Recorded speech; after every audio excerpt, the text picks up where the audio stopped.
What's up, guys? Welcome back to the Mic Check Podcast. This is T Word, the People's Champ, here with my co-host Q. Today, we're going to talk about Katie Taylor and Chantel Cameron, as well as a little bit of Joshua Buatsi news. But before we get into the video, what's good, Q? Nothing much, man. Another great day to talk about boxing, talk about sports, and you all in well spirits.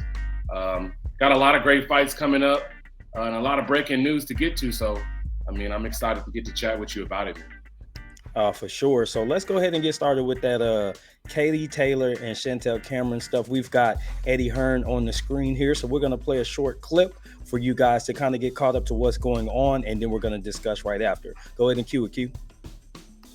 As well returns home. May the 20th, Free Arena, live and exclusive around the world. Just a moment that we will never forget.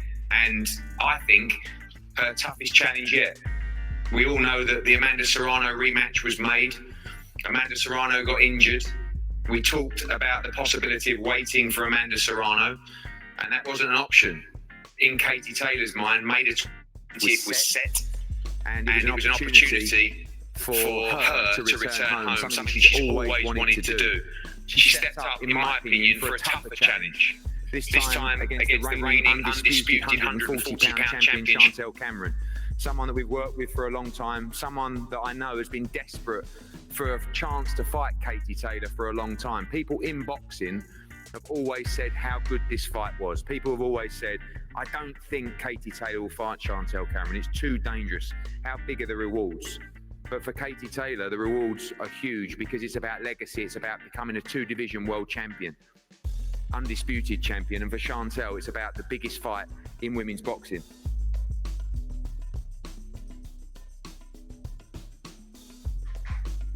Oh, yeah. So that right there was Eddie Hearn. Go ahead and unmute Q. That right there was Eddie Hearn basically giving us the lowdown on that particular fight and what that means for women's boxing. I personally think it's going to be a landmark fight because you've got two of the best. Not to mention the fact that they're going to market it right. And I think they're going to put it in front of the right amount of eyes. And I think that's the most important thing for women's boxing right now is visibility. I would like to personally see more women's main events as co-mains to big men's events because I think that's really going to raise profile. But I think this is a good start. Q, your thoughts?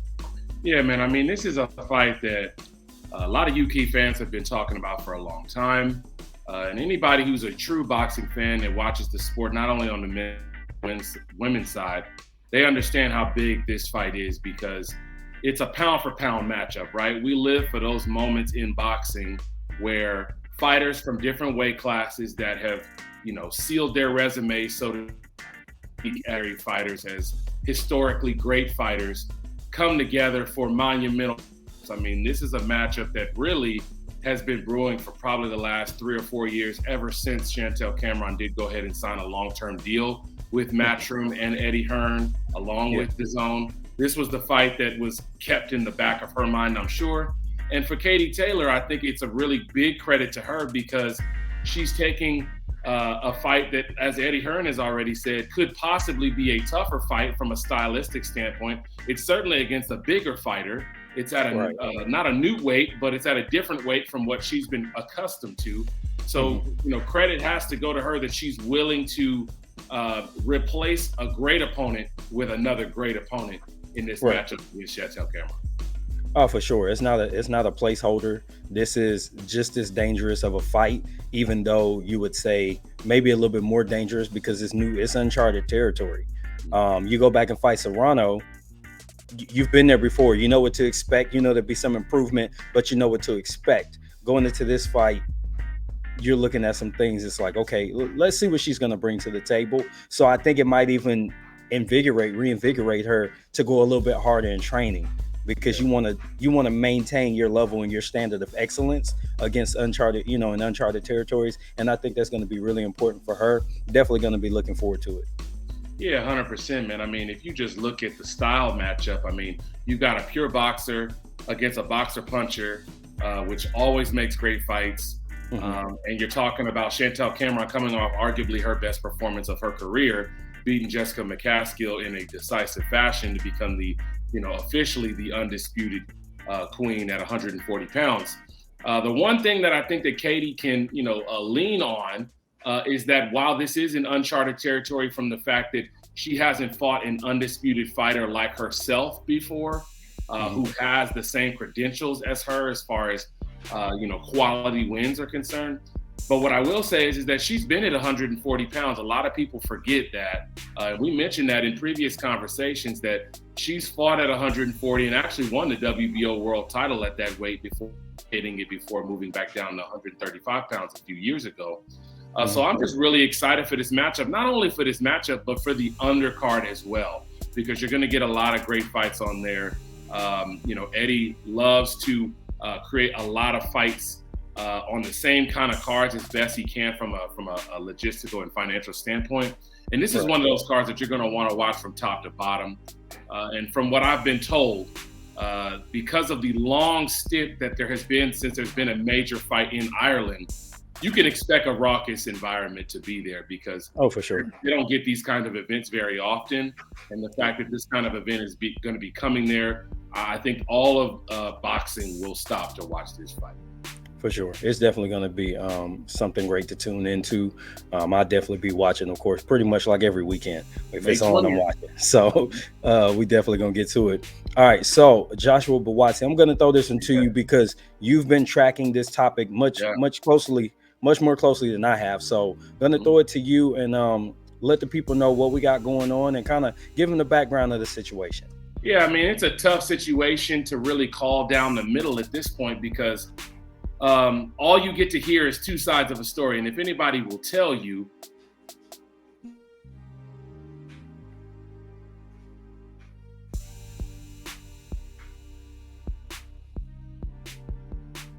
all right, guys, we lost Q. Okay. You hear me now? Okay. Yes, sir. Good to go. Sorry about that. Cool. Kick it up from the beginning.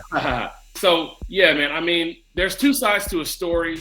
And sometimes there's even a story that's a blend of the two when you talk about what has happened between the split with Joshua Buatsi and Eddie Hearn's Matchroom Boxing. Unfortunately, it just seems like they've had to come to an end, unfortunately, at a point where Josh Buatsi is really ascending. He just now got to the world contender status level of boxing. And he cited a lot of different things, a lot of controversial things were as far as reasons he couldn't fight or didn't want to continue his relationship with the Zone Room, right at the point when he was just offered a voluntary title shot against Dimitri Bivol. Obviously, everybody knows that, Canelo is going to be taking a different route in May, and Dimitri Bivol was looking for an opponent, and Joshua Buatsi's name had been rumored to be going around the last 2 months, and it just seems like that's not a that Virgil Hunter thought he was ready for, nor did himself think he was ready for, which ultimately I think is part of the reason why they've gone ahead and split ways, because it seems like Joshua Buatsi wants to fight in the UK. He wants to fight on the biggest platform in the UK while still kind of circling around that European level instead of being pushed to the world title level, which is what it seems like Eddie wants to do. I mean, Eddie's a global promoter, so he's only going to let you have so many European and British level fights before you really have to step it up if you are to be that good. Right, definitely. Definitely, you got to look at it like it's good for business. When you get to a certain point, you have to go ahead and step it up and fight world competition. You can't just kind of stay local. Local's cool to build your name and get your experience, but at some point you got to get to that world level. But I would say in this particular situation, without having to get all the details personally, like firsthand, I guess it's just a situation where when you not manage your own career, but when you start to look at the landscape of how you want to work your career, sometimes you have to make decisions and you just have to take a chance, whether it be the right or the wrong thing to do. And I think that that's where we're at. More of a crossroads decision, personal, and it may turn out really great. It may turn out to be, maybe I should have stuck with what I was doing, and we've seen that, across the sport, people have to make moves based on what they feel like makes sense for them at the time. Mm-hmm. And I mean, it doesn't sound like there's bad blood in this situation necessarily that is irrecoverable. The ironic part about the scenario, man, I mean, if you really think about it, The issue that comes up is the fact that it just seems like at this point, you know, Eddie was willing to pay him top dollar. I mean, if everybody's seen, you know, Artur Beterbiev, he made somewhere around $2 million to fight Anthony Yarde in the UK at his last fight out as a unified champion, 3-belt holder, arguably the number one guy in the division. And Eddie offered Joshua Buatsi as a voluntary challenger $1.25 million.